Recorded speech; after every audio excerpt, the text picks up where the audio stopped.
আসসালামু আলাইকুম ওয়া রাহমাতুল্লাহ। আরবি আরাকান বাংলা নিউজে আপনাদের স্বাগতম। সঙ্গেই থাকছি আমি আয়েশা।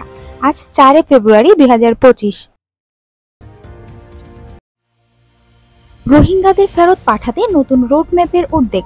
ঢাকার রোডম্যাপ ধরে সব রোহিঙ্গাকে ফেরত পাঠানোর উপর গুরুত্ব দিচ্ছে ঢাকা। এ বিষয়ে চীন সহ অন্যান্য দেশের সহযোগিতার আশ্বাসকে গুরুত্ব দেওয়া হচ্ছে। সোমবার 3 জানুয়ারি বিকেলে রাজধানীর ফরেন সার্ভিস একাডেমিতে ঢাকা বিশ্ববিদ্যালয় আন্তর্জাতিক সম্পর্ক বিভাগের সেমিনারে অংশ নিয়ে এই কথা জানান পররাষ্ট্র উপদেষ্টা মোহাম্মদ তৌহিদ হোসেন। বাংলাদেশে আশ্রয় নেওয়া 12 লাখের বেশি রোহিঙ্গাকে মিয়ানমারে ফেরত পাঠাতে একটি নতুন রোডম্যাপের উদ্যোগ নিয়েছে অন্তর্বর্তী সরকার। এদিন সেমিনারে পররাষ্ট্র উপদেষ্টা সংকট সমাধানে চীনের আশ্বাসের কথা উল্লেখ করেন। তিনি জানান, অল্প সংখ্যক রোহিঙ্গা প্রত্যাবাসন করে মিয়ানমার যাতে এই সংকটের সুযোগ নিতে না পারে সেজন্য রুটম্যাপ নিয়ে এগোবে বাংলাদেশ। তিনি বলেন, আমাদের অবশ্যই এমন একটা রুটম্যাপ থাকতে হবে যার মাধ্যমে এই সমস্যার সমাধান করব। 1, 2 বা 3 বছর যত সময় লাগুক সবাই রোহিঙ্গা রুটম্যাপের মাধ্যমেই ফেরত যাবে। তৌহিদ হোসেন বলেন, ভারত, চীন এমনকি যুক্তরাষ্ট্রের সঙ্গেও ভারসাম্যপূর্ণ সম্পর্ক রাখবে ঢাকা।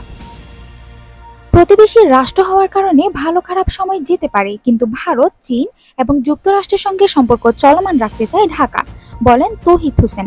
রোহিঙ্গাদের জন্য ইউএসএআইডির সহযোগিতা অব্যাহত রাখতে দেশটির প্রতিও আহ্বান জানান পররাষ্ট্র উপদেষ্টা।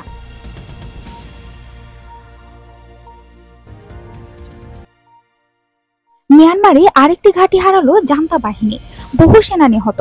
মিয়ানমারের মন রাজ্যের বেলিং টাউনশিপে জান্তা বাহিনীর কৌশলগত মায়েপালে ঘাঁটি দখল করে নিয়েছে ন্যাশনাল লিবারেশন আর্মির কেএনএলএ নেতৃত্বাধীন বিদ্রোহী যোদ্ধারা। লড়াইয়ের সময় বহু জান্তা সেনা নিহত হয়েছে বলে জানানো হলেও সংখ্যা উল্লেখ করা হয়নি। সোমবার 3 জানুয়ারি এক প্রতিবেদনে স্থানীয় সংবাদ মাধ্যম ইরাবতী জানিয়েছে, গত শনিবার কৌশলগত এই ঘাঁটিটি দখলে নেওয়ার সময় 29 জান্তা সেনাকে গ্রেফতার করা হয়েছে। People's defence force PDF, Bamar people's liberation army BPLA এবং force for federal democracy FFD এর যোদ্ধারা দেশটির প্রাচীনতম জাতিগত বিপ্লবী গোষ্ঠী কারেন ন্যাশনাল ইউনিয়নের সশস্ত্র শাখা কেএনএল এর নেতৃত্বে ছিল।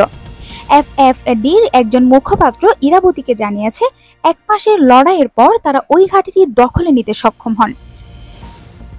ব্যাটালিয়ন কমান্ডার কো অং অং সহ জান্তা সরকারের 29 সেনাকে গ্রেফতার করা হয়। তিনি বলেন, জান্তা বিমান হামলা এবং সুবিধাজনক ভূতাত্ত্বিক অবস্থানের কারণে ঘাঁটিটি দখল করতে আমাদের সমস্যা হয়েছিল, কিন্তু আমরা সমস্যা কাটিয়ে উঠেছি। বিপিএলএ প্রকাশিত একটি ভিডিওতে দেখা গেছে প্রতিরোধ যোদ্ধারা ঘাঁটিতে হামলা চালাচ্ছে এবং জান্তা বাহিনীর সদস্যদের টেনে হিঁচড়ে বের করে আনছে। এফএফডি জানিয়েছে, তাদের নিজস্ব এক সেনা ও কেএনএল এর এক যোদ্ধাও প্রাণ হারিয়েছেন এই লড়াইয়ে। গত বছরের শেষের দিকে কেএনএল এর নেতৃত্বাধীন যৌথ বাহিনী কারেন রাজ্যের ম্যানেরপ্লা অঞ্চলটি পূর্ণ দখল করে। 30 বছর আগে এই অঞ্চলটিতে কেএনইউ এর সদর দপ্তর অবস্থিত ছিল।